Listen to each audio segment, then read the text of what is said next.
السلام علیکم ورحمۃ اللہ وبرکاتہ۔ نحمد و نصلی علی رسول کریم اما بعد، فاعوذ باللہ من الشیطان الرجیم، بسم اللہ الرحمن الرحیم۔ ان اللہ وملائکتہ یصلون علی النبی یا ایھا الذین آمنوا صلوا علیہ وسلموا تسلیما۔ اللهم صل علی سیدنا و شفیعنا مولانا محمد بارک وسلم، صلاۃ و سلام علیک یا رسول اللہ صلی اللہ تعالی علیہ وسلم۔ اللہ رب العزت کا کروڑا احسان، اللہ رب العزت نے ہمیں یہ توفیق بخشی کہ ہم نے قرآن مجید کی تلاوت سنی۔ آج تقریباً 13 پارے ہمارے یہاں مکمل ہوئے۔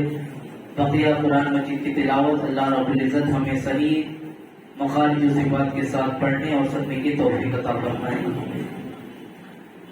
آج کی بالخصوص جن میں سورہ کی تلاوت کی گئی، سورہ یوسف، جن کے بارے میں فرمایا گیا احسن القصص، یعنی قصوں میں سب سے خوبصورت اور پیارا قصہ حضرت یوسف علیہ السلام کا ہے۔ حضرت یوسف علیہ السلام کی اسی نام کی بنا پر سورہ کا نام بھی سورہ یوسف رکھا گیا۔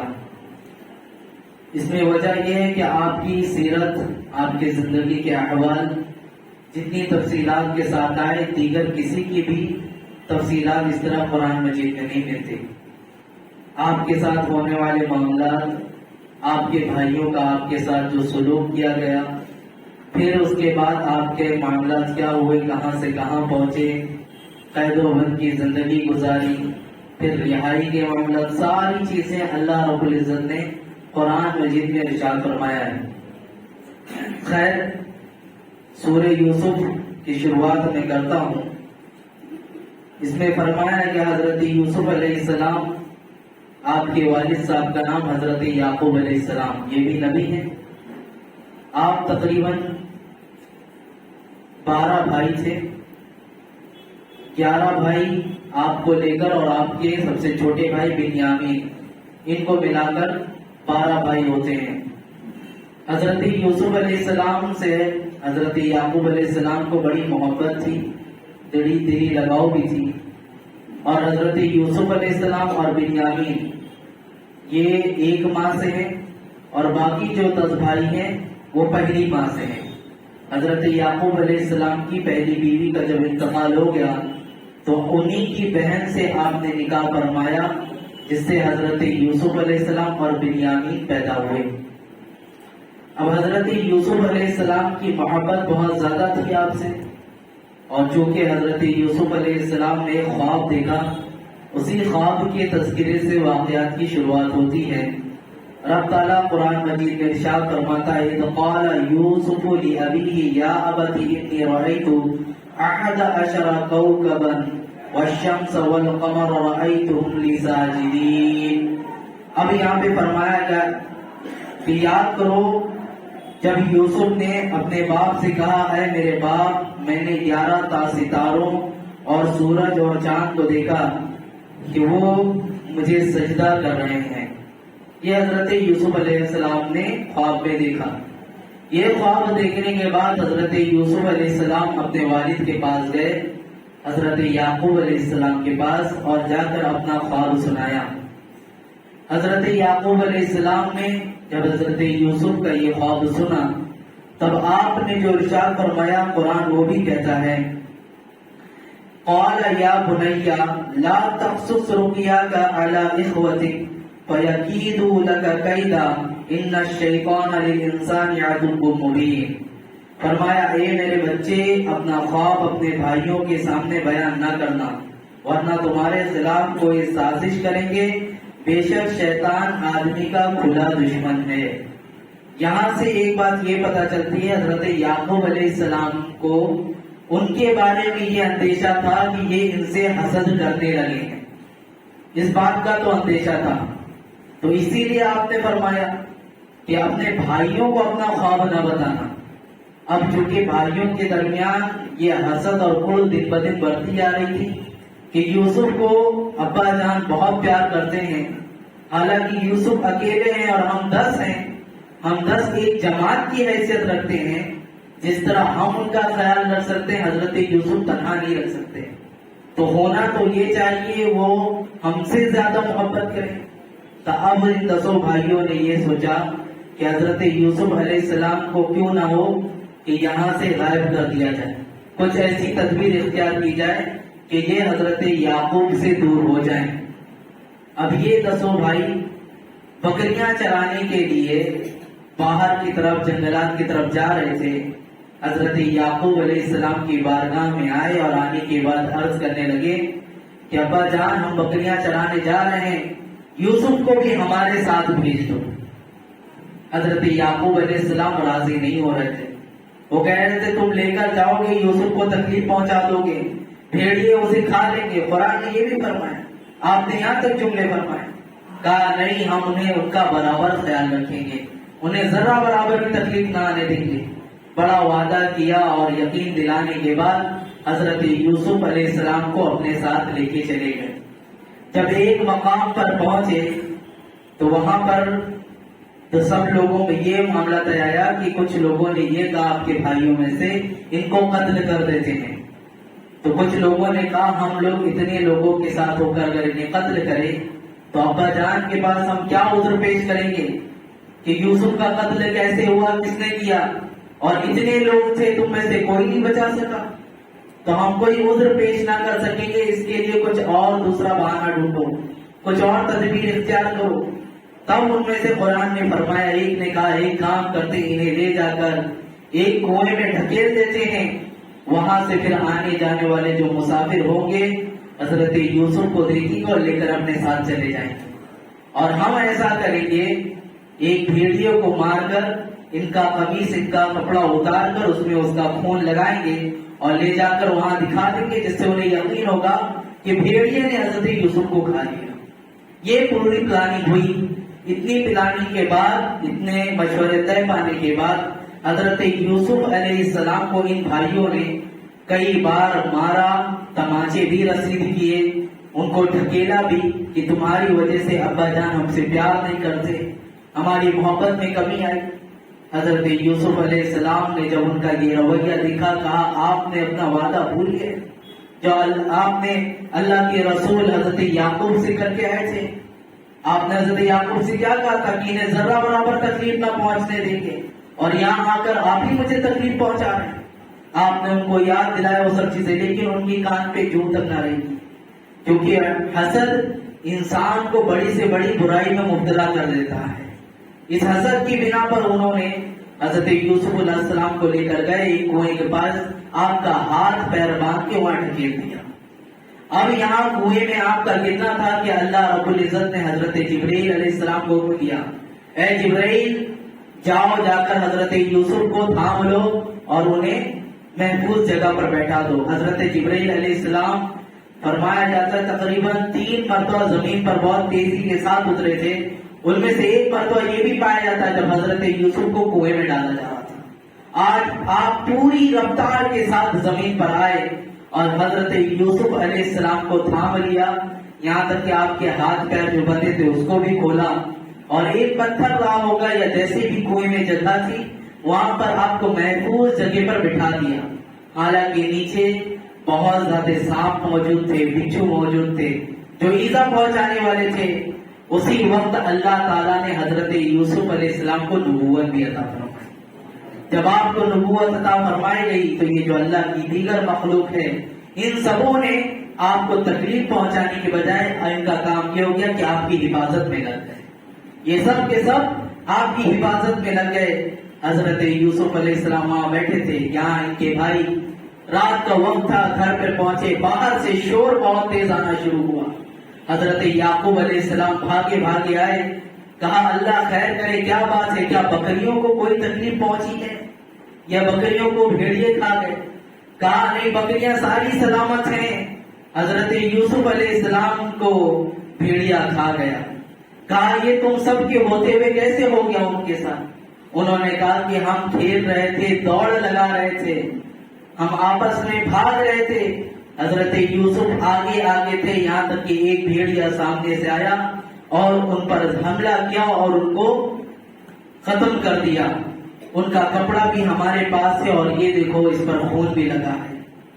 حضرت یوسف علیہ السلام کا یہ واقعہ سننے کے بعد حضرت یعقوب علیہ السلام کو بڑا رنج پہنچا، بہت روتے رہے، یہاں تک کہ روتے روتے آپ کی بینائی تک چلی گئی تھی۔ یہ آنکھ کی جو کالی پتلی ہوتی ہے یہ سفید پڑ چکی تھی، آپ کو آنکھوں سے نظر بھی نہیں آتا تھا، اتنا آپ غمگین ہو چکے تھے۔ یہاں حضرت یوسف علیہ السلام جب آپ کنویں میں تھے، ایک قافلے والوں کا گزر ہوا، وہاں پڑاؤ کیا، اور کمال کی بات یہ ہے کہ جب حضرت یوسف علیہ السلام سے پہلے اس کنویں کا پانی کھارا تھا، جب حضرت یوسف علیہ السلام اس کنویں میں گئے، اللہ رب العزت نے آپ کی برکت سے وہ کنویں کے پانی کو بھی میٹھا فرما دیا، وہ کنویں کا پانی بھی میٹھا ہو گیا۔ پھر ڈول ڈالا گیا اور جب کوئی اس میں اتر کر دیکھنا چاہا، ایک شخص تھا، اس نے دیکھا تو حسین و جمیل، چاند سے بھی زیادہ خوبصورت چہرے والا ایک بچہ اندر موجود ہے۔ وہ آیا اور اپنے آقا کو آ کر کہنے لگا کہ میں نے ایک بچے کو دیکھا ہے، کہا اسے جاؤ خفیہ طور پر لے کر آؤ، لوگوں کو پتہ نہ چل پائے۔ حضرت یوسف علیہ السلام کو لایا گیا، لانے کے بعد یہ شخص انہیں لوگوں کی آنکھوں سے اوجھل کر کے مصر کے بازار میں لے آیا۔ اب ادھر مصر کے بازار کی طرف یہ رخصت ہو رہے تھے ابھی کہ آپ کے بھائیوں کی مسلسل نظر تھی کہ حضرت یوسف کو کون لے کے جاتا ہے، کدھر لے کے جاتے ہیں۔ حالانکہ جیسے ہی آپ کو ان قافلے والوں نے دیا تھا، حضرت یوسف علیہ السلام کے دوسرے بھائی یہ گئے وہاں پر، اور جانے کے بعد کہے یہ میرا بھاگا ہوا غلام ہے، لہٰذا تم 20 درہم میں چاہو تو مجھ سے خرید سکتے ہو۔ بہت کم قیمت لگائی، انہوں نے 20 درہم میں حضرت یوسف علیہ السلام کو خرید لیا۔ اب حضرت یوسف علیہ السلام کو جب مصر کے بازار میں لے گئے تو آپ کے حسن و جمال کا وہ چرچا پھیلا چاروں طرف کہ لوگ دور دور سے دیکھنے آنے لگے، یہاں تک کہ صبح لوگوں کے درمیان یہ بات ہوئی ہمارے پاس ہے لوگوں ایسا حسین و جمیل بچہ موجود ہے جو پورے روئے زمین پر نہیں ہے، اگر کسی کو دیکھنا ہے تو 1 درہم دے اور دیکھ کر جائے۔ صبح تک 1 درہم تھا، دوپہر میں 100 درہم ہوا، شام تک اس کی قیمت 100 درہم سے 1000 درہم تک بڑھ گئی تھی، اور لوگ آتے رہے قیمت دے دے کر حضرت یوسف علیہ السلام کی زیارت کرتے رہے، یہاں تک کہ اگلے دن یہ بات طے آئی کہ حضرت یوسف علیہ السلام کو نیلام کیا جائے۔ کون ہے خریدے گا یوسف علیہ السلام کو؟ اب جو زیارت کر کے جا چکے تھے ان کے نظر میں حضرت یوسف علیہ السلام کا جمال چھا چکا تھا، ان کی نظر میں حضرت یوسف علیہ السلام کا ہی جمال تھا، اور ہر وقت یہی سوچتے رہتے ہیں کاش ایک بار پھر دیکھنے مل جاتا۔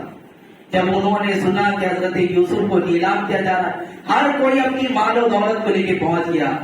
اسی دوران زلیخا، حضرت زلیخا ان کا جو شوہر تھا وہ عزیز مصر کا بادشاہ تھا اس وقت کا، اور اس نے بھی حضرت زلیخا کی دلجوئی کے لیے سوچا کہ کیوں نہ یوسف کو خرید کر زلیخا کو تحفے میں دے دوں میں، یہ بہت حسین و جمیل غلام ہوگا اور اس سے ہو سکتا ہے ہماری بادشاہت میں کچھ کمال پیدا ہو، دیگر امور کے لیے یہ استعمال ہو، اور اس سے ہمیں دیگر فائدے ہوں، کیونکہ ان کے چہرے پہ ایک الگ چمک نظر آتی ہے۔ یہ اس کے دل میں خیال تھا، یہ بھی خریداری کے لیے آئے۔ اسی دوران میں آپ کو بتاؤں سب خریداری کے لیے آئے تھے، ایک بوڑھی عورت بھی آئی تھی، سب مال و دولت لے کر آئے۔ وہ خاتون اپنے ہاتھ میں کپاس کا ایک چھوٹا سا ڈھیر لے کر آئی، روئی ہوتی نا کپاس کا لے کر آئی۔ سب نے کہا مائی یہ کیا لے کر آئی ہو، ہم اتنی دولت لے کر آئے ہیں اور آپ یہ کپاس لے کر آئیں گے، کیا آپ کو لگتا ہے اس سے یوسف آپ کو ملیں گے؟ کہا مجھے معلوم ہے کہ یوسف علیہ السلام اس سے ہمیں نہیں ملیں گے، لیکن جب قیامت میں یوسف کے خریداروں کا نام پکارا جائے گا تو اس وقت میرا نام بھی لیا جائے گا، اس وقت میرا نام بھی لیا جائے گا، اس لیے میں یہ کپاس کا ڈھیر لے کر حاضر ہوں۔ بہرکیف آدھی سلطنت کے تحت میں ایک روایت یہ ہے کہ آدھی سلطنت کے عوض میں حضرت یوسف علیہ السلام کو خریدا گیا، اور دوسری روایت یہ ہے کہ آپ کے برابر سونا، چاندی، مشک، زعفران ان سب کو تول کے پھر آپ کو دیا گیا تھا، اتنی قیمت آپ کی لگائی گئی۔ حضرت یوسف علیہ السلام اب جب محل میں پہنچے، حضرت زلیخا کئی بار ایسا ہوتا کہ خواب میں ایک حسین و جمیل چہرے والے نوجوان کو دیکھا کرتی تھی جب حضرت یوسف علیہ السلام محل میں پہنچے اور دل کی نظر سے جیسے ہی ان کو دیکھا وہ دل میں آپ کے بھا گئے، محبت کا وزر چشمہ آپ میں پھوٹ پڑا اور دل میں ایک عجیب کیفیت طاری ہو گئی۔ حضرت زلیخا ان سے محبت کر بیٹھے۔ اب دن گزرتے رہے، حالات چلتے رہے یوں ہی۔ حضرت زلیخا نے ایک دن حضرت یوسف علیہ السلام کو بلایا اور چند کمروں کے اندر سے جاتی رہی یہاں تک کہ حضرت یوسف علیہ السلام کو 7 دروازے پار کر کے ایک اندر کمرے میں لے گئی۔ ہر دروازے کے پار کرنے کے بعد انہوں نے خادمہ کو یہ حکم دیا کہ اسے تالا لگا دیا جائے۔ اس کو تالا لگا دیا گیا۔ 7 کمروں کے اندر حضرت یوسف علیہ السلام تھے۔ اب حضرت زلیخا نے کہا کہ میں تم سے اپنی خواہش کو پورا کرنا چاہتی ہوں۔ حضرت یوسف علیہ السلام نے جب یہ سنا تو کہا معاذ اللہ کی پناہ چاہتا ہوں میں اس سے، میں جن کے گھر میں رہتا ہوں ان کی بیوی سے خیانت کروں، یہ ہرگز مجھ سے نہیں ہو سکتا۔ حضرت زلیخا نے بہت کوشش کی، یہاں تک کہ حضرت یوسف علیہ السلام بے تحاشا ہو کر بھاگنا شروع کیے۔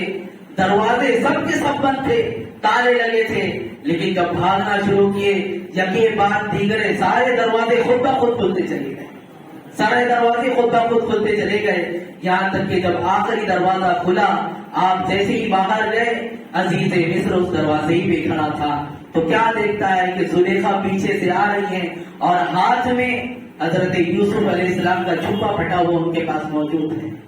ایسا جب یہ معاملہ دیکھا تو زلیخا فوراً اپنی آہو گریہ جاری کرنے لگی کہ جس کو تم غلام بنا کر لائے ہو دیکھو اس نے میرے ساتھ کیا کیا ہے، اس نے میری عصمت پر حملہ کرنا چاہا۔ حضرت یوسف علیہ السلام نے فوراً اللہ کی پناہ مانگی کہ یہ جھوٹی ہے، یہ جھوٹ کہتی ہے۔ کہا اگر تم سچے ہو تو کوئی گواہ پیش کرو، ہے کوئی گواہ تمہارے بارے میں؟ تب حضرت زلیخا کے ایک ماموں جن کا بچہ 3 ماہ کا تھا اسی محل میں موجود تھا، آپ نے کہا اس بچے کو لے کر آؤ، یہ بچہ میری طرف سے گواہی دے گا۔ 3 ماہ کا بچہ کون سی باتیں بتائے گا؟ لیکن جب عزیز مصر نے سنا، کہا یہ تو چھوٹا سا بچہ ہے، یہ کیا تمہارے بارے میں گواہی دے گا؟ انہوں نے کہا اللہ رب العزت کی قدرت ہوگی تو اسے بھی قوت گویائی آتی اور یہ میرے بارے میں گواہی دے گا۔ اس بچے کو لایا گیا، حضرت یوسف علیہ السلام نے حکم دیا، اللہ کے حکم سے اس نے بولنا شروع کیا۔ اب اس بچے نے کہا کہ دیکھا جائے یوسف علیہ السلام کا جبہ اگر پیچھے سے پھٹا دے تو گنہگار زلیخا ہے، ان کی خواہش اور نظریات میں تبدیلی تھی، اور جبہ اگر آگے سے پھٹا ہے تو زلیخا معذور ہے، حضرت یوسف علیہ السلام یہ گنہگار ٹھہرے۔ ان سے لفظش ہوئی، عزیزان مکرم جب تلاشی دی گئی اور تفتیش کیا گیا تو حضرت یوسف علیہ السلام کا جبہ پیچھے سے پھٹا ہوا تھا، پیچھے سے دامن آپ کا چاک تھا، جس سے یہ بات ظاہر ہو گئی کہ حضرت یوسف علیہ السلام بے داغ ہیں، ان کی نیت میں کھوٹ نہ تھی۔ ٹھہری یہ تو ملکہ باتیں بنانا شروع کی، پھر آئے گی بات لوگوں کے درمیان یہ ہوئی کہ یہ بات دباؤ، لوگوں کو پتہ نہ چل پائے کہ عزیز مصر کی بیوی کے ساتھ ایسا معاملہ ہوا، جس نوجوان کو انہوں نے گھر میں رکھا اس کے ساتھ ایسے حادثے پیش آئے، لیکن بات چھپ نہ پائی، یہاں تک کہ مصر کی عورتوں میں یہ بات خوب گردش کرنے لگی، لوگوں میں بہت چرچا ہو گیا۔ اب جب حضرت زلیخا نے سنا کہ لوگ ان کے بارے میں بڑی بڑی باتیں بنا رہے ہیں، عورتیں طرح طرح کی باتیں بناتی ہیں، عورتوں کو تو موضوع ملنا چاہیے، رات کے کھانے کے بعد ایک کٹا مل جائے جس کے لیے کوئی ایک عورت موضوع سخن ہو اور اس کے اوپر تبصرہ چلتا رہے، ایسا ہی ہوتا ہے۔ تو اس وقت بھی تھا موضوع سخن حضرت زلیخا بنی تھی، جو عورت دیکھو وہ اس پہ تبصرہ کر رہا تھا، ساری عورتیں اپنی زبان کو دراز کر رہی تھیں۔ اب حضرت زلیخا نے کہا، اور جب انہوں نے اپنے بارے میں یہ سنا کہ وہ کون سا نوجوان ہے جس کے حسن میں حضرت زلیخا گرفتار ہو گئی ہیں، اب آپ نے یہ جملہ سننے کے بعد مصر کی چند معزز عورتوں کو دعوت پہ بلایا، قرآن اس کا بھی تذکرہ کرتا ہے، چند معزز عورتوں کو دعوت پر بلایا، تقریباً 7 عورتیں تھیں، ان عورتوں کو اچھی طرح دسترخوان پہ بٹھایا، طرح طرح کی نعمتیں ان کے سامنے پیش کی، کھانا کھلایا۔ ادھر حضرت یوسف علیہ السلام کے پاس حضرت زلیخا گئی اور ان سے کہا کہ تم اچھے سے سج سور کر یہاں سامنے سے گزر جاؤ، اچھے سے سج سور کر یہاں سامنے سے گزر جاؤ۔ اللہ اللہ، حضرت یوسف علیہ السلام نے اس پہ انکار کیا، لیکن حضرت زلیخا کے سب اصرار کے بعد آپ نے سوچا کہ ان کے گھر میں رہ رہا ہوں اور چونکہ ان کا ہی غلام ہوں، خرید کر ان کے شوہر میں لائے تو بات سننی پڑے گی۔ حضرت یوسف علیہ السلام نے ان کی بات پر حامی بن کر تیار ہوئے۔ ارے وہ یوسف کہ جن کے حسن و جمال کا یہ عالم کہ بغیر سجے لوگ اپنی دولتوں کو قربان کر رہے تھے، جب وہ سج سور کر آئے تو ان کے حسن کا عالم کیا ہوگا، ان کے حسن کا عالم کیا ہوگا۔ یہاں پر اب حضرت زلیخا نے سب کو، کچھ روایت میں ہے کہ آپ کو فروٹ دیے گئے، کچھ روایت میں ہے کہ لیمو دیا گیا ہاتھ میں اور چھریاں تھی۔ انہوں نے کہا جب میں کاٹنے کا حکم دوں گی تو سب کاٹنا شروع کرنا، سب کاٹنا شروع کرنا۔ حضرت یوسف کو آواز دی۔ حضرت یوسف اپنے حسن کا جلوہ بکھیرتے ہوئے ان کی آنکھوں کے سامنے جیسے ہی آئے سب کی آنکھیں چوندھیا گئی اور حسن جمال ایسا دماغ پر چھا گیا کہ لوگوں کو اپنا ہوش ہی نہ رہا۔ حضرت زلیخا نے کہا کہ لیمو کاٹنا شروع کرو۔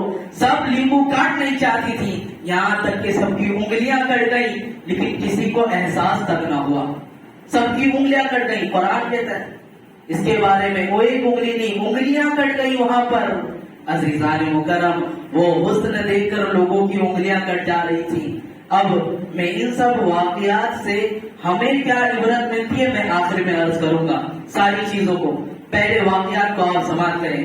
اب جب حضرت یوسف علیہ السلام سامنے موجود تھے، ان کی زبان سے ناگہانی طور پر ایک جملہ نکلا، کیا یہ بشر ہے، کیا یہ انسان ہے؟ یہ انسان نہیں، یہ تو کوئی فرشتہ لگتا ہے، یہ انسان نہیں ہے، یہ تو کوئی فرشتہ لگتا ہے۔ ان کی زبان سے یہ نکل پڑا۔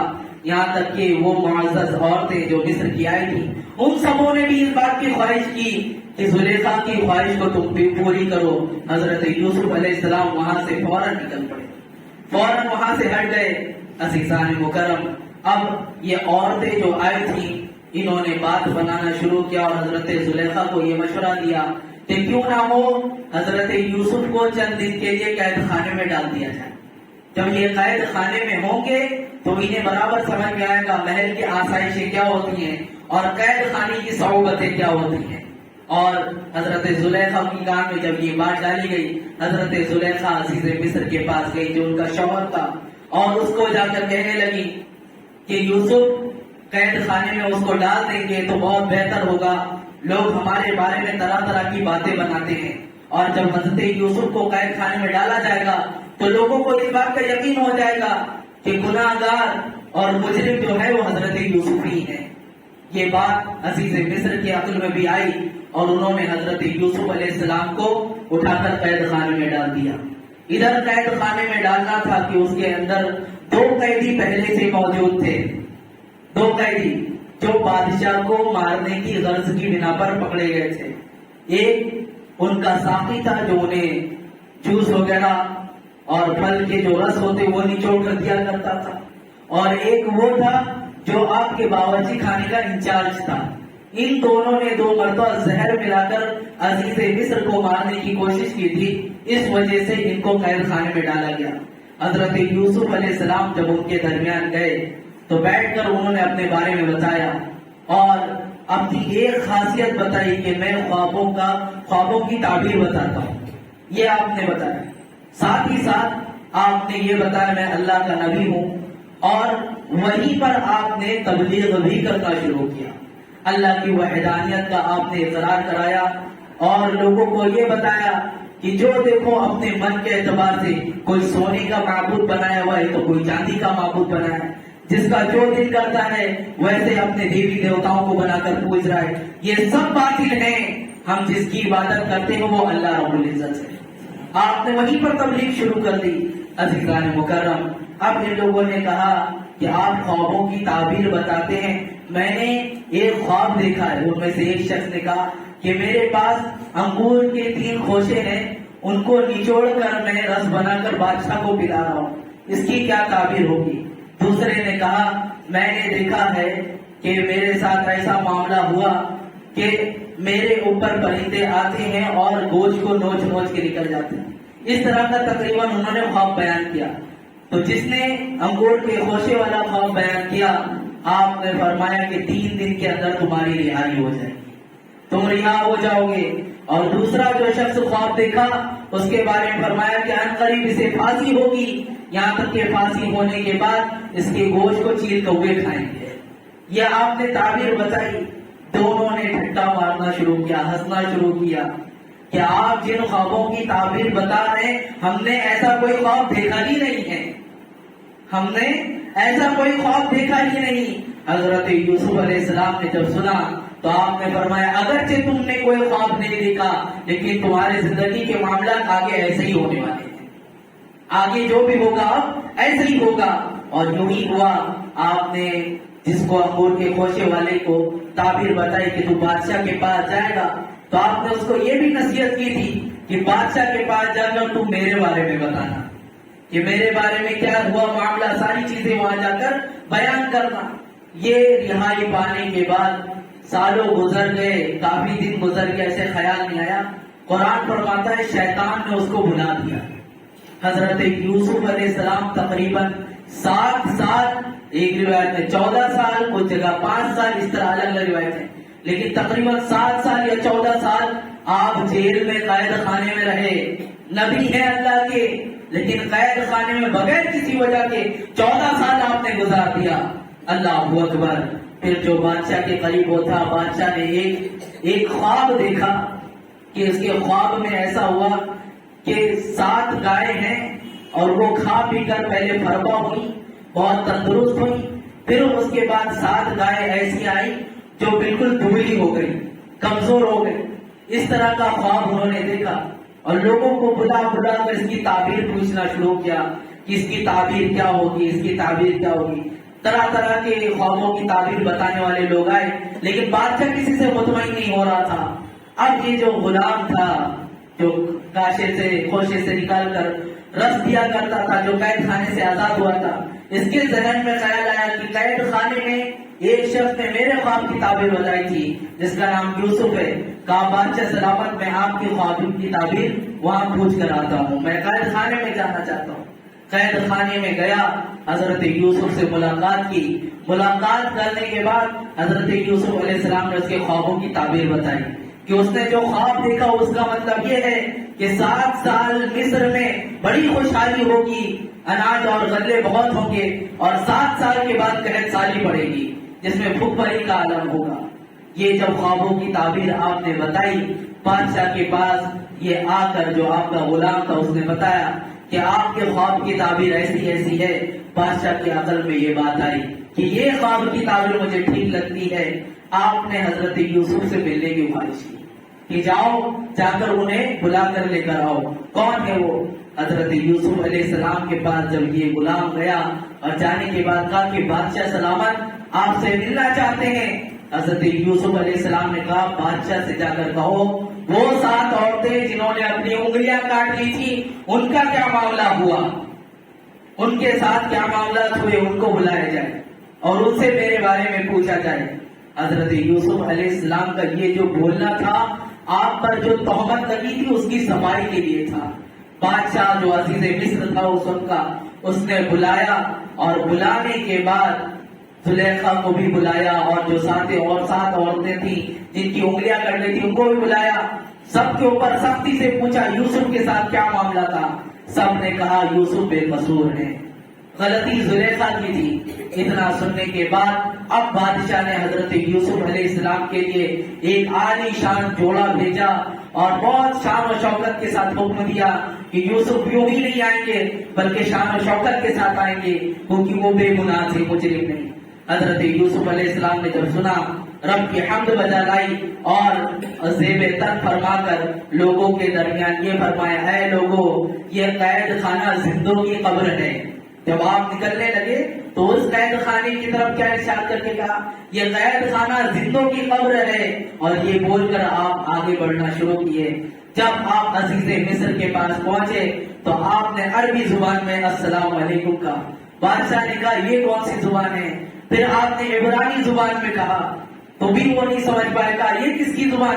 کہا یہ میرے ابا جان یعقوب علیہ السلام کی زبان ہے، ان سے میں نے سیکھی ہے۔ یہ دونوں زبان کے بعد بادشاہ کو تقریباً 80 زبانیں آتی تھیں۔ 80 زبانوں میں بادشاہ نے حضرت یوسف علیہ السلام سے کلام کیا۔ ہر زبان کا جواب حضرت یوسف علیہ السلام نے برابر دیا اسے، ہر زبان کا جواب دیا۔ جب بادشاہ نے دیکھا کہ اتنی چھوٹی سی عمر میں اتنے علوم و فنون کا یہ ماہر ہے، بادشاہ نے کہا میں اس کو اپنا عزیز بناؤں گا، اپنا خاص وزیر بناؤں گا، یہاں تک کہ آپ کے پاس وہ کافی دن تک رہے، سال گزرے، پھر آپ کی عادت و اطوار کو دیکھنے کے بعد بادشاہ نے آپ کو ہی بادشاہت دے دی۔ عزیز مصر حضرت یوسف علیہ السلام بن گئے۔ اب جو خواب دیکھا تھا بادشاہ نے کہ 7 سال بہت ساری جو ہے نعمتوں کا انبار ہوگا، غلہ بہت ہوگا، حضرت یوسف علیہ السلام کو اس کا اندیشہ تھا۔ آپ نے شہر کے باہر ایک بڑا گوڈاؤن بنوایا اور غلہ تمام غلے کو وہاں پر جمع کرنا شروع کر دیا۔ آپ نے ذخیرہ توشی کی، بہت سارے غلے وہاں جمع ہو گئے۔ جمع ہونے کے بعد اب جب 7 سال گزر گئے اور یہ قحط سالی کے سال شروع ہونے لگے کہ جس میں لوگوں کے پاس اناج ختم ہونے لگا، تو مصر کے لوگ اب اپنے مال و دولت کو لے کر آنے لگے کہ مال و دولت کو ہمیں غلہ دے دو۔ حضرت یوسف علیہ السلام ان کے مال و دولت کے بدلے میں انہیں غلہ دیتے۔ دوسرا سال آیا، مال و دولت ختم تھے، سونا چاندی اور جو زیورات پڑے تھے یہ انہوں نے لا کر دینا شروع کر دیا۔ دوسرے سال میں اس کے بدلے میں سب چیز دیا۔ تیسرا سال آیا تو اب نہ مال و دولت ہے نہ زیور ہے۔ انہوں نے کہا ہماری جو زمینیں ہیں اس کو آپ لے لیں، اس کے بدلے میں ہمیں غلہ دے دیں۔ زمینوں کے بدلوں میں آپ نے غلہ دیا۔ چوتھا سال آیا تو اب زمین بھی نہیں، ان کے پاس جو گھر تھے وہ گھر بھی انہوں نے بیچ دیا کہ گھروں کے بدلوں میں ہمیں غلہ دیں۔ سب کے گھروں کے بدلے میں آپ نے سب کو غلہ دیا۔ غلے کو بہت جمع کیا تھا آپ نے، بہت راشن تھا۔ تو اس طرح آپ 4 سال دیے۔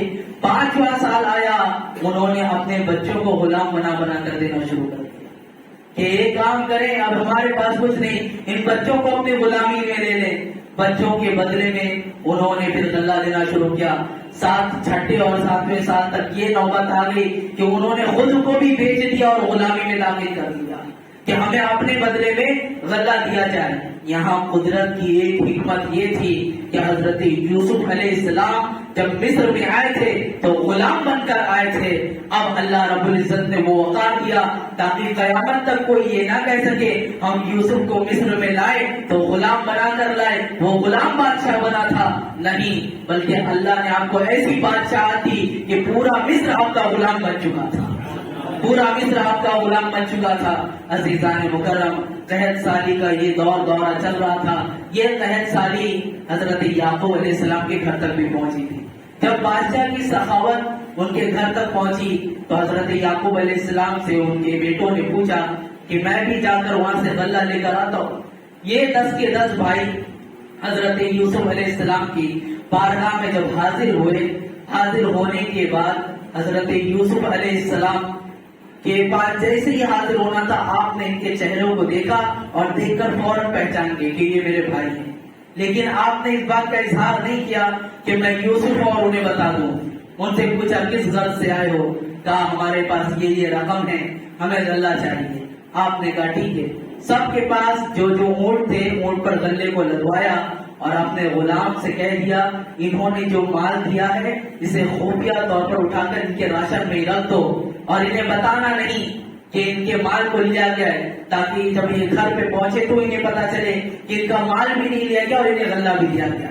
اس میں حکمت یہ تھی تاکہ یہ واپس جانے کے بعد بادشاہ کے بارے میں حسن نظر رکھیں کہ بادشاہ بہت مشفق ہے، بہت رحم دل ہے، اس نے ایسا سلوک کیا ہمارے ساتھ، یہ ان کے دماغ میں خیال تھا۔ عزیزان مکرم، جب یہ آئے تو بادشاہ نے حضرت یوسف علیہ السلام نے بہت ان کی مہمان نوازی کی، کھانا پینا کھلایا، دسترخوان سجایا اور اچھی طرح انہیں یہاں سے رخصت کیا۔ حضرت یعقوب علیہ السلام کی بارگاہ میں پہنچ کر حضرت یوسف علیہ السلام جو بادشاہ کی حیثیت تھے تمام بھائیوں نے خوب تعریف کی کہ بادشاہ نے ہماری بہت مہمان نوازی کی اور غلہ بھی انہوں نے دیا ہے۔ اب اتنی بات تھی کہ اب جب یہ رخصت ہو رہے تھے، واپس آ رہے تھے، تو اگلی بار پھر غلے کی ضرورت پڑے گی۔ اس وقت حضرت یوسف علیہ السلام نے ایک قید لگا دی تاکہ یہ اگلی بار آئیں تو کس شرط کے ساتھ آئیں۔ اب انہوں نے پوچھا تھا تم کتنے بھائی ہو؟ کہا ہم تو 12 بھائی تھے، لیکن ایک بھائی ہمارا جو یوسف تھا وہ ایک حادثے کا شکار ہوا، ان سے ایک چھوٹے بھائی بنیامین باپ جان یوسف کے بعد ان سے بہت محبت کرتے ہیں، اس لیے ان کو نہیں آنے دیا، ہم 10 حاضر ہیں۔ کہا یہ غلہ تو میں تمہیں دے رہا ہوں، ساری چیزیں، اگلی بار جب آؤ گے تو جب تک ان کو لے کر نہیں آؤ گے غلہ نہیں ملے گا۔ یہ قید لگا دی۔ اب یہ حکمت تھی، یہاں پہنچ کر تعریف ہو رہی حضرت یوسف کی، اور جب غلہ کھول کر دیکھا گیا تو اندر سے رقم بھی ملی۔ کہا ابا جان دیکھو بادشاہ سلامت کتنے نیک دل ہیں، انہوں نے غلہ بھی دے دیا اور یہ رقم بھی ہمیں واپس کر دی۔ اب اگلی بار اگر ہم جائیں تو ہمارے ساتھ بنیامین کو بھی بھیج دیں۔ آپ نے کہا نہیں، تم یوسف کو بھی ایسے ہی لے کر گئے تھے اور اس کو چھوڑ کر آ گئے، اس کو تکلیف میں مبتلا کر دیے، بنیامین کو ہم نہیں چھوڑیں گے، ہم تمہارے ساتھ نہیں بھیجیں گے۔ انہوں نے بہت وعدے کیے، یہاں تک کہ آپ نے قسم کھلوائی کہ وعدہ کرو اگر بنیامین کسی وجہ سے پھنس جاتا ہے تو جب تک تم اپنی جان پر نہ کھیل جاؤ اور ایسی کوئی حالت نہ آ جائے کہ جہاں تمہارے جان جانے کے بعد بھی نہ آنے کا اندیشہ ہو، تب تک تم بنیامین کو چھوڑ کر نہیں آؤ۔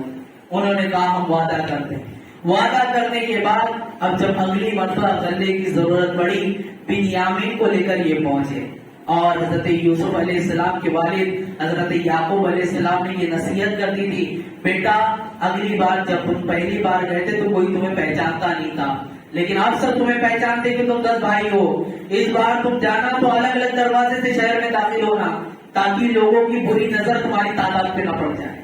اس سے پتا کیا چلا کہ انسان کی کثرت کسی چیز پہ بھی ہو، چاہے وہ مال و دولت پہ ہو یا آپ کے خاندان پہ ہو یا آپ کی اولاد پہ ہو، اگر اس پر بری نظر لگ جائے تو اس میں بھی ہلاکت کا سبب بن جاتا ہے، ہلاکت کا سبب آ جاتا ہے۔ عزیزان مکرم، یہ 10 11 کے 11 بھائی الگ الگ دروازے سے داخل ہوئے، لیکن حضرت یوسف کی نظر تو ان پہ ہی تھی۔ سب کو ایک ساتھ جمع کیا اور بنیامین کو بھی اپنے پاس بلایا، اچھی طرح دسترخوان لگا ہے، کھانا پینا کھلایا گیا۔ بنیامین سے پوچھا گیا تمہارے بھائی کتنے؟ انہوں نے کہا ہمارے 12 بھائی ہیں، ایک بھائی ہمارا یوسف بھی ہے لیکن وہ موجود نہیں۔ اتنا کہہ کے بنیامین کی آنکھوں میں آنسو تھا۔ حضرت یوسف علیہ السلام نے کہا کہ تم مجھے اپنا بڑا بھائی یوسف کی جگہ سمجھو۔ اتنا سن کر حضرت بنیامین خوب رونے لگے، آنکھوں سے آنسو بہنا شروع ہو گیا۔ حضرت یوسف علیہ السلام نے جب ان کا یہ ماجرا دیکھا تو ان کے کان میں یہ بات کہی کہ تمہارے بنیامین، تمہارے یوسف جو بھائی گم ہوئے تھے وہ میں ہی ہوں اور کوئی نہیں ہے۔ اتنا ان کو بتا دیا، وہ پھول پھوٹ کر رونا شروع کر دیے۔ قرآن یہ بھی کہتا ہے، پھر آپ نے فرمایا کہ لیکن ابھی اپنے بھائیوں کو مطلع مت کرنا، اس چیز پر مت بتانا۔ اب ہوا ایسا کہ سب کا غلہ تیار ہوا اور 11 کے اونٹ پر وہ غلے کو لادا گیا اور غلے کو لاد کر ان اونٹ کو رخصت کیا گیا۔ مصر سے باہر نکلنے کا جو ایک راستہ آتا ہے جسے ٹول ناکا بھی ہم کہتے ہیں، وہاں پر چیکنگ ہوتی ہے سارے سامان کی۔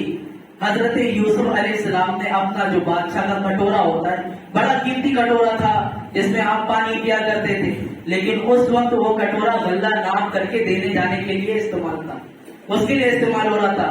آپ نے چپکے سے اس کو بنیامین کے غلے میں رکھوا دیا۔ اب جب یہ یہاں سے نکلے تو اس بات کا شور ہوا، غلہ جہاں سے تقسیم ہو رہا تھا، کہ بادشاہ کا کٹورا گم ہو گیا، مل نہیں رہا، لہٰذا ناکہ بندی کی جائے۔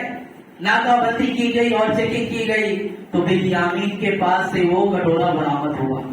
اب سب نے کہا، بھائیوں نے کہا ہمیں گمان اس بات کا نہیں ہے کہ بنیامین نے ایسا کیا ہے، لیکن یہ بڑی بات نہیں ہے کیونکہ اس کے بھائی یوسف نے بھی ایک مرتبہ چوری کی تھی۔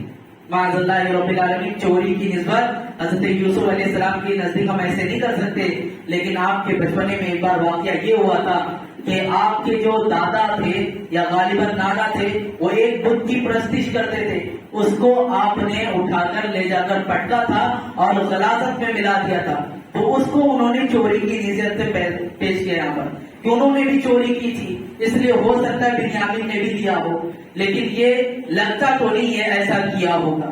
اب اس کی سزا کیا ہے؟ انہوں نے کہا اس کی سزا یہ ہے، ہماری شریعت میں حضرت یعقوب علیہ السلام کے ہاں ان کی شریعت میں کیا سزا ہے؟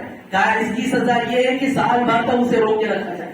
اب انہوں نے تو وعدہ کیا تھا کہ بنیامین کو ہم چھوڑ کر نہیں آئیں گے تو لے کر ہی آئیں گے، اور یہاں خود سزا بتا رہے ہیں اس کی سزا کیا ہے چوری کی۔ ہمارے یہاں چوری کی سزا کیا ہے؟ السارق والسارقۃ یقطع ایدیہما، کہ چورنی یا چور دونوں ہوں ان کے ہاتھ کاٹے جائیں، لیکن اس شریعت میں ایسا تھا کہ سال بھر بندی بنایا جائے، قید کر کے رکھا جائے۔ اب یہ کہنے لگے بنیامین کو چھوڑ دو، ہم میں سے کس کو بھی بندی بنا لو۔ کہا نہیں، جو گناہگار ہے، جو مجرم ہے، اس کو ہی روکا جائے گا۔ بنیامین کو معلوم ہے یہ کون ہے، حضرت یوسف علیہ السلام نے، ان کو کوئی خطرہ نہیں، کوئی خدشہ نہیں۔ کہا ابھی کیا چاہتے ہو، کیا کریں ہم؟ کہا جاؤ ایک کام کرو، تم جس کی وجہ سے بار بار گھبرا رہے ہو کہ ہمارے ابا جان ناراض ہوں گے، ان کو بھی لے کر چلے آؤ۔ انہوں نے کہا کہ ابا جان کی آنکھیں جا چکی ہیں، جسم کمزور ہے بہت، وہ کیسے یہاں پر آئیں گے؟ اللہ اکبر۔ حضرت یوسف علیہ السلام نے جیسے ہی اتنا سنا، اپنا جبہ اتار دیا، اپنا جبہ اپنا کرتا اتار کے کہا یہ لے جاؤ اور یعقوب علیہ السلام کے چہرے پہ ڈالنا، اللہ رب العزت ان کی وہ آنکھیں واپس لوٹا دے، ان کی آنکھیں واپس آ جائیں گی۔ اتنا سن کر آپ کے بھائی یہ سب لوگ آپ کا جبہ لے کر گئے، اور یہ جبہ دینے کے وقت ایک روایت میں ایسی بھی بات آتی ہے کہ ابھی آپ کے بھائیوں کو پتا نہیں تھا، اور ایک روایت میں ایسا ہے کہ آپ نے اپنے بھائیوں کو اب بتا دیا تھا۔ جب یہ بہت آب و گریا کرنے لگے کہ یوسف کے ساتھ بھی ایسے ہی معاملہ ہوا اور والد صاحب بہت ناراض ہوئے تھے، آج تک ہم اس کی سزا جھیل رہے ہیں کہ وہ ہمیں الفت و محبت کی نگاہ سے نہیں دیکھتے، بنیامین کے ساتھ بھی ایسا ہوا تو وہ اور ناراض ہو جائیں گے۔ تو حضرت یوسف علیہ السلام نے، ایک روایت ایسی ملتی ہے، آپ نے ان سے کہا تھا کہ تمہارا جو بھائی تھا یوسف، جب تم نے اسے کنویں میں ڈال دیا تھا اور چلے گئے تھے اور باپ جان کے سامنے بہانہ بنایا تھا، تو اس کا کیا معاملہ ہوا آگے؟ اتنا بول کر حضرت یوسف علیہ السلام مسکرا اٹھے، جس کی مسکرانے کی چمک چہرے پہ نظر آئی۔ آپ کے بھائیوں نے جب آپ کو ایسی حالت میں دیکھا تو فوراً پکار اٹھے، یہ چہرے کی چمک کسی اور کی نہیں، میرے بھائی یوسف کی نظر آ رہی ہے، یہ چہرے کی چمک کسی اور کی نہیں، میرے بھائی یوسف کی نظر آ رہی ہے۔ آپ نے اس روایت میں کہا کہ ہاں میں ہی تمہارا بھائی یوسف ہوں۔ ایک روایت میں ایک جگہ پہ یہ فرمایا گیا کہ ان کو پتہ نہیں چلا اور یہ کہا گیا کہ اپنے باپ کو بلا کے لے کر آیا جائے۔ حضرت یوسف علیہ السلام کا کرتا لے کر بھیجا گیا۔ اب جب آپ کے بارے میں پہلی خبر دی گئی تھی کہ آپ کو بھیڑیے نے کھا لیا اور کپڑا لے کر آئے، تو آپ کے بھائی یہودا جن کا نام ہے وہی یہ خبر لے کر گئے تھے۔ جب یہ خوشی کی بھی خبر آئی اور آپ لوگوں کو پتا چل گیا کہ ہمارے بھائی یوسف زندہ ہیں، تو آپ کی کرتے کو بھی آپ نے اظہار کیا کہ یہ خوشی کی خبر بھی میں ہی لے کے جاؤں گا۔ یہاں تک کہ 7 روٹیاں آپ کے پاس تھیں، آپ دوڑتے ہوئے اتنی خوشی و مسرت سے گئے کہ پوری روٹیاں بھی ختم نہ کر پائے راستے میں، اور حضرت یعقوب علیہ السلام کے پہنچنے کے قریب تھے۔ اب روایتوں میں فرمایا جاتا ہے، قرآن بھی فرماتا ہے، میں وہ سب آیتیں نہیں، وقت دیکھو اتنا گزر گیا، مختصراً عرض کرتا ہوں کہ یعقوب علیہ السلام ابھی اپنے گھر میں ہیں، اور یہودا جو آپ کے بیٹے ہیں وہ قبیل جبہ لے کے بہت دور کئی میل کے فاصلے پر ہیں۔ حضرت یعقوب کہتے ہیں اپنے گھر والوں سے، مجھے یوسف کی خوشبو محسوس ہو رہی ہے، مجھے یوسف کی خوشبو محسوس ہو رہی ہے۔ گھر والے کہتے ہیں آپ کو ایسے ہی اس حادثے کے بعد پر غم ہوا ہے جب سے آپ بار بار اسی لیے یوسف علیہ السلام کو یاد کرتے رہتے ہیں۔ تھوڑی دیر کے بعد وہ یہودا گھر میں داخل ہوئے، داخل ہونے کے بعد آپ کے باپ اپنے باپ کے چہرے پر وہ جبہ جیسے ہی ڈالا، قرآن فرماتا ہے اللہ تعالیٰ نے ان کی بصارت کو پھر واپس فرما دیا، وہ طاقتور بھی ہو گئے اور آنکھ بھی واپس آ گئی۔ اللہ اللہ، یہ سب ہونے کے بعد انہوں نے پورا ماجرا بتایا۔ یہ ماجرا سن کر حضرت یعقوب علیہ السلام اپنے بیٹوں کے ساتھ اب مصر کے لیے روانہ تھے، آ رہے ہیں۔ ادھر عزیز مصر سے سارا واقعہ حضرت یوسف علیہ السلام نے اپنے زندگی کا بتا دیا۔ سب مصر کے دروازے پہ جہاں سے انٹری ہوتی ہے کھڑے ہو گئے، کس کے استقبال کے لیے؟ اپنے باپ حضرت یعقوب علیہ السلام کے استقبال کے لیے۔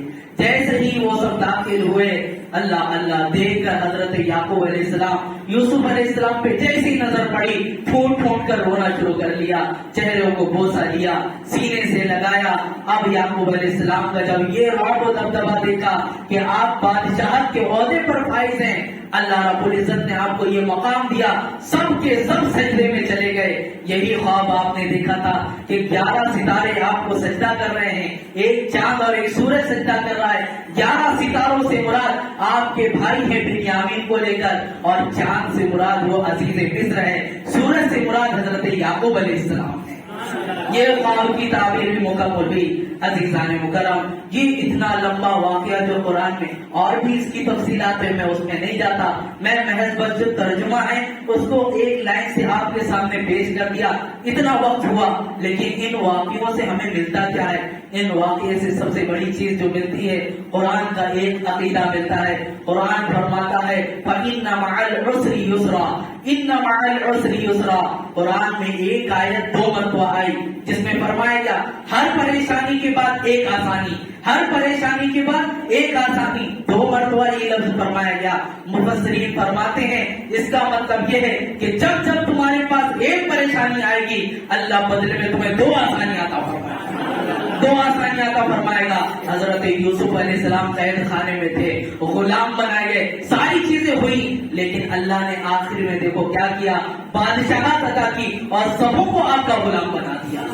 یہ مقام عطا کیا گیا کہ نہیں؟ ایک یہ ملتا ہے۔ دوسری چیز، ہمارے نبی پاک صلی اللہ علیہ وسلم کی ذات پہ مر مٹنے والے جو لوگ ہیں، جو صحابہ کرام ہیں، آپ کو معلوم ہے بہت سارے صحابہ کرام کا جب دیکھتے ہیں کہ یہ سروں کا کٹ جانا، جنگوں میں یہ اپنے آپ کو شہید کر لینا، کیا ان کو تکلیف نہیں ہوتی؟ کیا ان کو کوئی اثر نہیں ہوتا؟ عزیزان مکرم، اعلیٰ حضرت حضور سیدی اعلیٰ حضرت فرماتے ہیں اس نے یوسف پہ کٹی مصر میں انگشتے زنا، اس نے یوسف پہ کٹی مصر میں انگشتے زنا، سر کٹاتے ہیں تیرے نام پہ مردان عرب۔ اب یہاں پہ جو تطبیق دی گئی، یہاں حسن یوسف پہ کاٹنے والی کون ہے؟ حسن دیکھا کس کا؟ یوسف علیہ السلام کا۔ کٹ کیا رہا ہے؟ انگلیاں کٹ رہی ہیں۔ کیا کٹ رہی ہیں؟ حسن یوسف کے نام پر صرف انگلیاں کٹ رہی ہیں۔ کاٹنے والی کون ہے؟ عورتیں ہیں۔ لیکن یہاں نام پر، یہاں چہرے کو نہیں دیکھا گیا، رسول پاک صلی اللہ علیہ وسلم کا صرف نام ہے۔ کٹنے کے لیے انگلیاں نہیں، گردن ہے، اور محض حضور صلی اللہ علیہ وسلم کے نام پر جو گردن کٹانے والے ہیں یہ کوئی عورت نہیں، مردان عرب ہیں، جن کی مردانگی کی آج بھی لوگ تاریخ بیان کرتے ہیں۔ اس لیے تو بتایا گیا جو لوگ کہتے ہیں حضور کی شان میں کٹ جانا، مر جانا، کیا انہیں تکلیف نہیں ہوتا؟ ارے یوسف علیہ السلام کے حسن کو دیکھ کے کوئی انگلیاں کاٹ لے اسے احساس نہیں ہوتا، جب ہمارے گلے پہ تلوار چل رہی ہو اور سامنے رسول پاک کا جلوہ موجود ہو تو مجھے بتاؤ گردنیں کٹ رہی ہوں کیا ہمیں احساس ہوگا؟ یقیناً ہمیں احساس نہیں ہوگا، کیونکہ یوسف علیہ السلام کے حسن سے کئی گنا بڑھ کر میرے مصطفیٰ کا جمال ہے، میرے رسول پاک صلی اللہ علیہ وسلم کا جمال ہے۔ عزیزان مکرم، یہ قرآن کا عقیدہ ہے، اور بھی بہت ساری چیزیں اس میں ہیں جو مجھے عرض کرنی تھی، لیکن وقت ہمارے معمول کے اعتبار سے زیادہ ہوا۔ بس اتنا ہی کہنا چاہوں گا، اللہ رب العزت ہم سب کو قرآن کی خوب برکتیں نصیب فرمائے۔ اے پاک پروردگار عالم، رسول پاک صلی اللہ علیہ وسلم کی شام میں مر مٹنے کی ہمیں توفیق عطا فرما۔ اے اللہ اسلام کا بول بالا فرما، کفر و شرک کا مقابلہ فرما۔ اے اللہ کافروں کے جو منصوبے ہیں، نجس ناپاک منصوبوں کو تو خاک میں ملا دے۔ اے پاک پروردگار عالم، مسلمان کو کھویا وہ وقار عطا فرما۔ اے اللہ ہمیں ہماری انسانوں کی حفاظت کی توفیق عطا فرما۔ اے اللہ غیروں کی جو ناپاک نظریں ہماری مسجدوں کی طرف ہیں ان سب کو تو نیست و نابود فرما۔ اے پاک پروردگار عالم ہم سب کے بازو میں شجاعت علی نصیب فرما۔ اے پاک پروردگار عالم ہم سب کے پیروں میں استقامت ابو بکر صدیق نصیب فرما۔ اے اللہ ہم سب کو حضرت علی کی طاقت کا صدقہ نصیب فرما، حضرت امام حسین کی زندگی کا صدقہ نصیب فرما۔ اے اللہ جب تک جیے اسلام پہ مر مٹنے کی توفیق عطا فرما۔ اے پاک پروردگار عالم وہ دن بھی دکھا جب ہماری آنکھیں بند ہو اور سامنے رسول پاک صلی اللہ علیہ وسلم کا جلوہ ہمیں میسر آ جائے۔ اے پاک پروردگار عالم اس طرح ایمان کی حالت میں ہمیں دنیا سے رخصت فرما۔ مولا جب تک جیے ایمان پہ زندہ رکھ، جب موت آنی ہو تو ایمان پر موت نصیب فرما۔ اے اللہ ہمارے والدین کا سایہ پر دراز سے دراز فرما۔ مولا ہم میں جو بیمار انہیں شفا یابی نصیب فرما، جو بے روزگار ہے انہیں رزق حلال عطا فرما، جو کوئی اولاد ہے انہیں نیک صالح اولاد عطا فرما۔ اے اللہ بالخصوص ماہ رمضان کے صدقے طفیل بخشوں میں شمار عطا فرما۔ اے اللہ اس سورے کے صدقے طفیل ہم سب کی زندگیوں میں انقلاب برپا عطا فرما۔ اے اللہ ایمان کی حلاوت نصیب فرما۔ مولا تجھ سے یہ کیوں کہوں، یہ عطا ہو وہ عطا ہو، اپنے حبیب کے صدقے میں وہ دے جس سے ہم سب کا بھلا ہو۔ استغفر اللہ ربی من کل ذنب واتوب الیہ وما علینا الا البلاغ۔ السلام علیکم ورحمۃ اللہ وبرکاتہ۔